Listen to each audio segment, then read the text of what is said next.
Мне вот нравится зеленый цвет, а девчонки у тебя какой выбирают чаще всего? Ты знаешь, много клиентов и всегда разные запросы. Все индивидуально, Все да? индивидуально, да. Кто-то любит до сих пор носить френч, понимаешь? Кто-то любит что-то такое более простое, знаешь, как говорят, чем проще, тем богаче смотрится.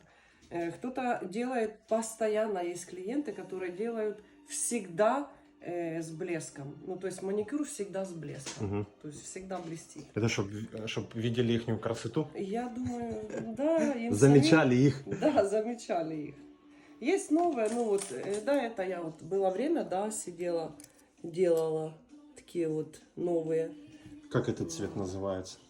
Это Интересно. это черный, да, с хамелеоном, на черном фоне хамелеон, а это вот, ну, точно так же в интернете увидела такие дизайны и решила так, на И двух сколько цветах девчонкам будет попробовать. вот стоить такая красота? 40 евро.